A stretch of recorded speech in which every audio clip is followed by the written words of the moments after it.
شروع اللہ کے نام سے جو سب پر مہربان ہے، بہت مہربان ہے۔ اے لوگو، اپنے اس پروردگار کی عبادت کرو جس نے تمہیں اور ان لوگوں کو پیدا کیا جو تم سے پہلے گزرے ہیں، تاکہ تم متقی بن جاؤ۔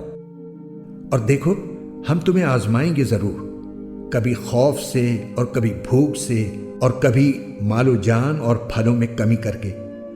اور جو لوگ ایسے حالات میں صبر سے کام لیں ان کو خوشخبری سنا دو۔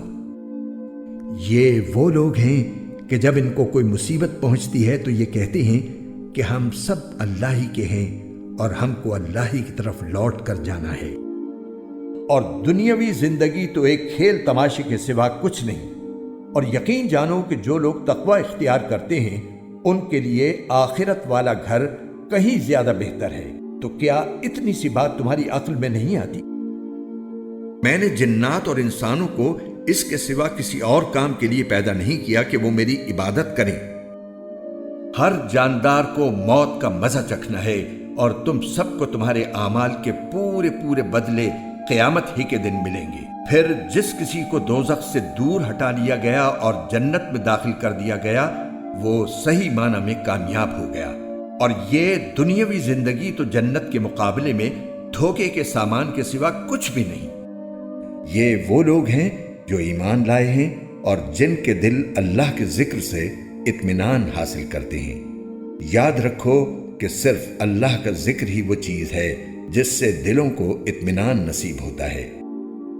مال اور اولاد دنیاوی زندگی کی زینت ہیں، اور جو نیکیاں پائیدار رہنے والی ہیں وہ تمہارے رب کے نزدیک ثواب کے اعتبار سے بھی بہتر ہیں اور امید وابستہ کرنے کے لیے بھی بہتر۔ کہ ہم نے انسان کو مشقت میں پیدا کیا ہے۔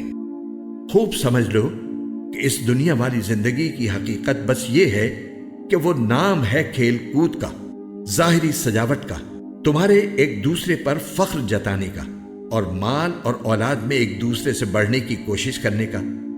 اس کی مثال ایسی ہے جیسے ایک بارش جس سے اگنے والی چیزیں کسانوں کو بہت اچھی لگتی ہیں، پھر وہ اپنا زور دکھاتی ہے، پھر تم اس کو دیکھتے ہو کہ زرد پڑ گئی ہے، پھر وہ چورا چورا ہو جاتی ہے، اور آخرت میں ایک تو سخت عذاب ہے اور دوسرے اللہ کی طرف سے بخشش ہے اور خوشنودی۔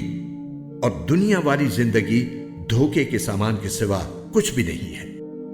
جس نے موت اور زندگی اس لیے پیدا کی تاکہ وہ تمہیں آزمائے کہ تم میں سے کون عمل میں زیادہ بہتر ہے، اور وہی ہے جو مکمل اقتدار کا مالک، بہت بخشنے والا ہے۔ اللہ کسی بھی شخص کو اس کی وسعت سے زیادہ ذمہ داری نہیں سونپتا۔ اس کو فائدہ بھی اسی کام سے ہوگا جو وہ اپنے ارادے سے کرے، اور نقصان بھی اسی کام سے ہوگا جو اپنے ارادے سے کرے۔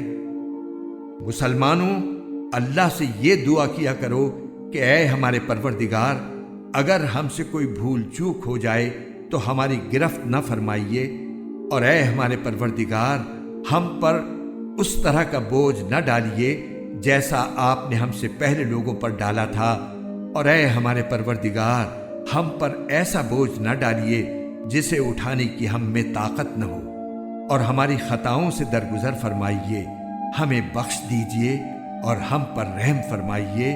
آپ ہی ہمارے حامی و ناصر ہیں، اس لیے کافر لوگوں کے مقابلے میں ہمیں نصرت عطا فرمائیے۔